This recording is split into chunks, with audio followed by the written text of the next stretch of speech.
ఉన్న బంగారాన్ని విడిపించి ఆ రోజు ఆన్లైన్ రేటుకే మేము కొంటాం. Sharma gold company.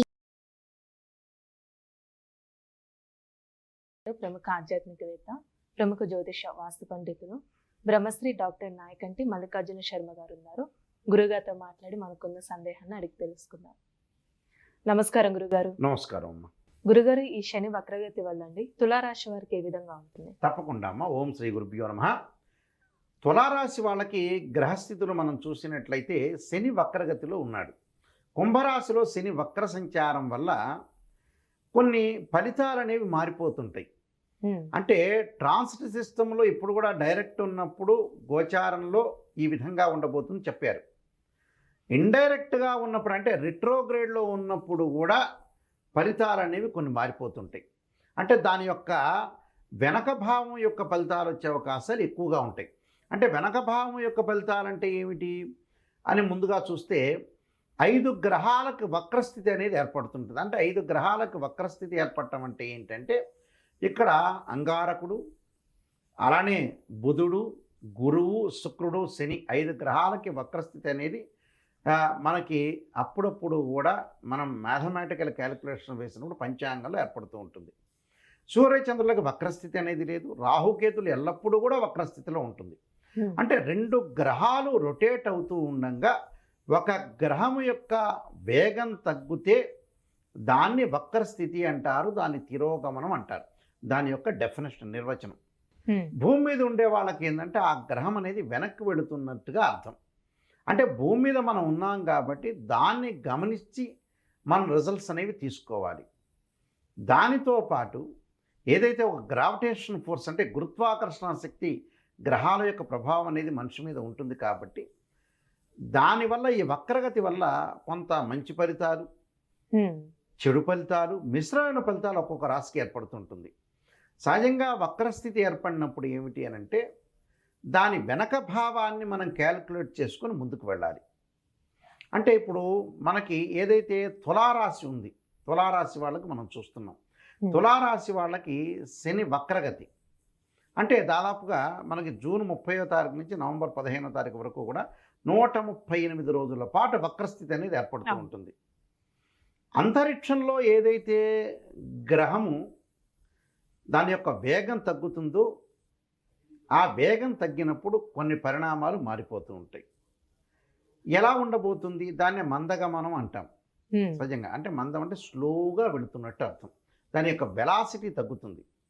అంటే స్లో అని కాదు, ఇక్కడ కూడా దాని యొక్క స్పీడ్ తగ్గి ఆ స్పీడ్ని తగ్గించుకొని ఆ స్పీడ్లోనే మెయింటెనెన్స్ కంటిన్యూ అవుతుంటుంది. మళ్ళీ మందగమనం అంటే కూడా రాంగ్ వర్డ్ అవుతుంది. అంటే స్పీడ్ తగ్గించుకుంటే ఒకే కాలం స్పీడ్ తగ్గించుకొని ఆ స్పీడ్ని కంటిన్యూ చేసి వెళ్తుంటుంది. అంటే 100 కిలోమీటర్ల 2 కార్లు, ఒక కారు హఠాత్తు 80 కిలోమీటర్ల వేగంతో వెళ్ళి ఆ 80 కిలోమీటర్లు కంటిన్యూ చేస్తుంది. అదే వక్రస్థితి. భూమి మీద ఉన్న వాళ్ళకి అక్కడ మనం ఖగోళంలో ఏదైతే మనం చూస్తామో ఆస్ట్రోఫిజిక్స్ అంటారు. ఆస్ట్రోనమీ ప్రకారంగా అదేమవుతుందనంటే వెనక్కి వెళుతున్నట్టుగా అర్థం కనపడుతుంటుంది. అయితే తులారాశి వాళ్ళకి ఏ విధంగా ఉండబోతుంది ఫలితం చూస్తే మనకి తులారాశి వాళ్ళకి తులా, వృశ్చికము, ధనస్సు, మకరం, కుంభం. అంటే మకర రాశి యొక్క ఫలితాలు ఎక్కువగా ఉంటాయి. మకర రాశి యొక్క ఫలితాలు అంటే చతుర్థ స్థానం అంటే తులా, వృశ్చికము, ధనస్సు, మకరం. అంటే చతుర్థ స్థానం యొక్క ఫలితాలు ఎక్కువగా ఉంటాయి, పంచమ స్థానం యొక్క ఫలితాలు కాకుండా.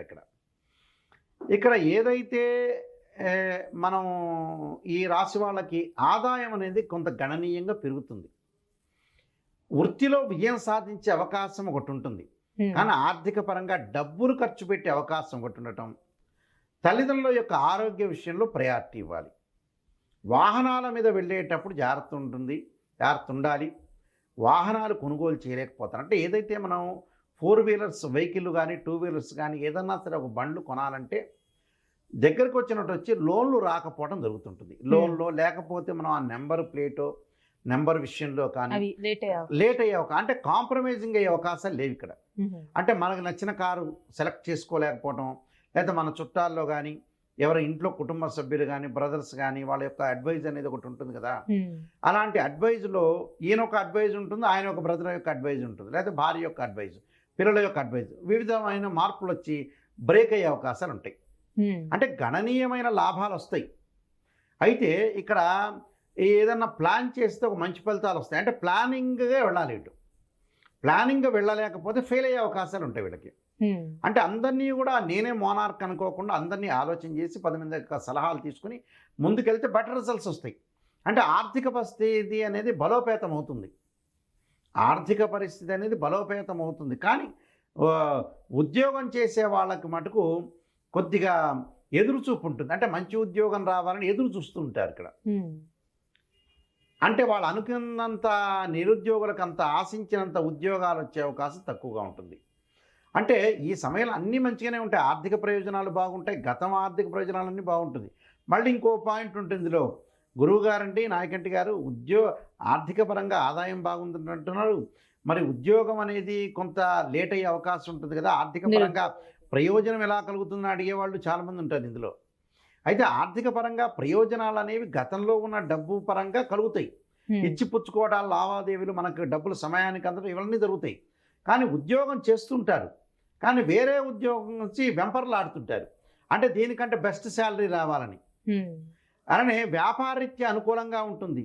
అంటే భాగస్వామ్య వ్యాపారం కలిసి వచ్చే అవకాశం ఉంటుంది తులారాశి వాళ్ళకి. అంటే భాగస్వామ్య వ్యాపారం బాగా కలిసి వచ్చే అవకాశం ఉంటుంది.